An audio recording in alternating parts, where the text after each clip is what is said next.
Hey everybody, Andrew here. If you've used HighLevel at all, then you know how important it is to have a dedicated domain set up for your emails. So that way, whenever you're sending out emails, they're sending from your specific domain. So it's all white labeled rather than the default domain that is set up with HighLevel. So I know this is a little bit of a daunting task to figure out how to set up your own dedicated domain, what even are dedicated domains, and why it's important that you need to even use them. So I'm going to be going over all of that in this video today. Now, dedicated domains are essentially the emails and domains that you are going to be sending emails from whenever you are using the HighLevel CRM. By default, HighLevel has their own email sending domain, which is going to look like messagesender.net or something like that. As you can see right here, here's an example of what an email could look like. For example, admin@mg.messagesender.net. That's an example of HighLevel's default dedicated domain that they use across the board. Now, this is great because every sub-account is set up from the get-go to be able to send out emails from this domain specifically rather than just a Gmail account. However, though, this is really just a temporary fix for whenever you are getting your accounts just started, and you realistically should have a dedicated domain set up on any of your accounts that you're going to be sending emails from. Essentially, our goal here is to take this via mg.messagesender.net or the mailed by messagesender.net, take that from that to whatever our domain is for our company. So for an example, this is one company called scaledna.io, and this is being sent from mg.scaledna.io because that's just the domain that I picked for this email. You can see that in the mailed by and the signed by in any emails that I'm going to be sending from this sub account because that email came from HighLevel. Now, the first and most obvious benefit of doing this is that it's completely white labeled to you. You no longer have the tie of message sender to any of your emails. You have your own brand associated with it, which makes you look more professional and lets people know that you are the one that's really sending them emails and that they can trust the emails they're receiving from you. Not only will having a dedicated domain gain your customers' trust, but it will also gain the trust of email providers. Platforms like Gmail, Outlook, and iCloud all have a sending reputation, which is associated with every email that ever sends an email on their platform. Think of this kind of like a credit score associated with your email. Every email address has a different score, which unfortunately we can't really see, but we can do things to make sure that that score is as high as possible. And one of the things that helps with that is having a dedicated domain. Now, as you can imagine, since every domain associated with an email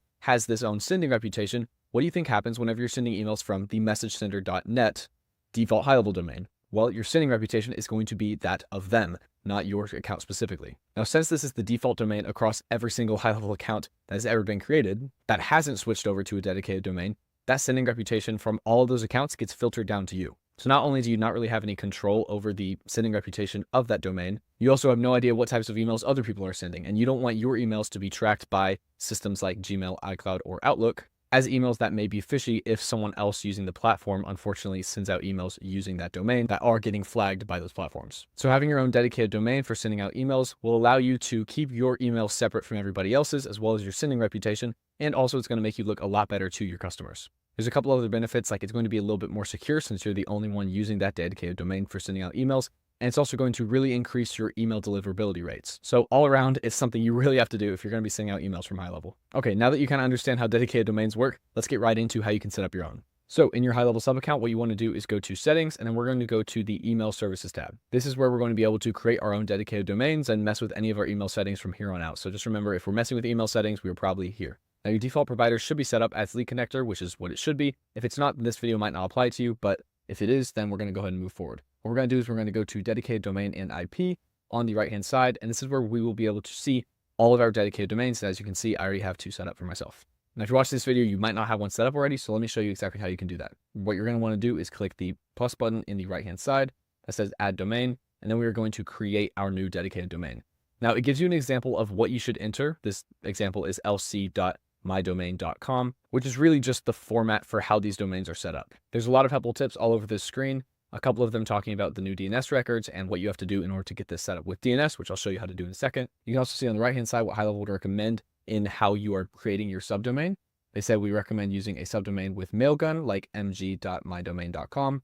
Using this subdomain, you'll be able to send emails from the root domain, for example, you@mydomain.com. But if you're using a subdomain, then make sure you can configure those MX records for the subdomain for optimal delivery. This is essentially saying that if you have an email set up, let's say you bought one through Google Workspace or something like that, that is just you@yourdomain.com, then you want to set up your sending domain as one that is under a subdomain, which is just adding a word or a couple letters before the domain. For example, you have you@lc.yourdomain.com. So just that little addition of those 2 letters is creating a subdomain. So that way you have one sending domain specifically for workflows and things that are coming out of HighLevel, and one for your regular email that you already purchased. But of course, if you haven't purchased an email already and you just own the domain, you can do this the same way. It works totally fine. Now, the letters themselves that you use in your subdomain actually don't matter a lot. You can do something like lc.mydomain.com, or you could set up something like mg.mydomain.com. Those are going to be the two most common ones. Another one that I've set up is mail.mydomain.com, since it's still pretty short and it's a little bit more clear, but you can use anything you want like that. Now, for this example, I'm going to create a new dedicated domain under a new email that's never been created before. We're going to do mg.coachingdna.net, which is just one of the domains that I own. And then once we've done that, we're going to click add and verify. So after it loads for a second, you'll have the option to either do this process manually or click the continue button. Depending on where your domain is hosted, these might end up being the same thing. So we're going to click continue. Then it's going to go through a process to find out where your domain is actually hosted. And in this setting, we will have to do it manually because this domain is hosted on Squarespace. Now, I know messing with DNS records can seem daunting. It's really not that bad. So let me show you how this works. Now, before we do anything, we're going to go to our domain provider, which in my case is Squarespace. It's wherever you just bought your domain, so we can edit our DNS records. Once we get there, you're going to have to navigate to the DNS settings section.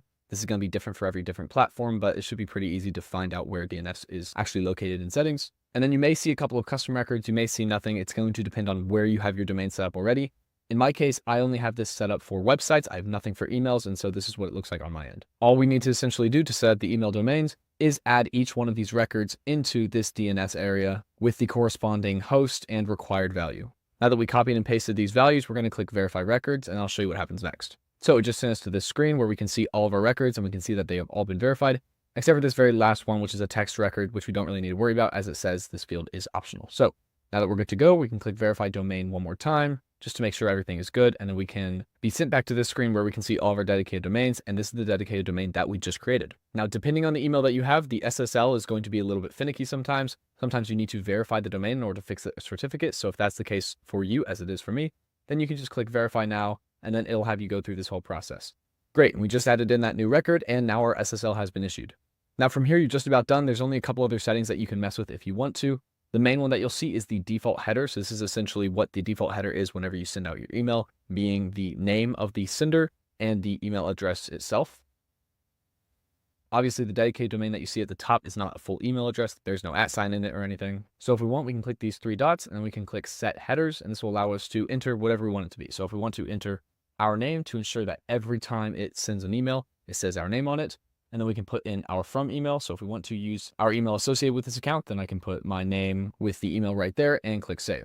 So now what that's going to do is every time it sends an email is going to default to that name and that email, which is great if that's what you want to do with it. You'll also see when you click these three dots, a couple of other settings. You can obviously verify the domain again, which this one's already been verified. So we're good to go. We can delete the name using this. We can assign an IP address, which is not really necessary for the actual dedicated domain right now. That's a little bit more advanced. We can also go to our domain settings themselves, which is essentially going to allow us to turn on click tracking or open tracking. By default, we want to keep both of these on. This is going to keep our tracking pixels inside of our emails, and it'll allow all of our workflows to function properly. And we can also look at our SMTP settings. This is where we can see the actual credentials for the email sending server.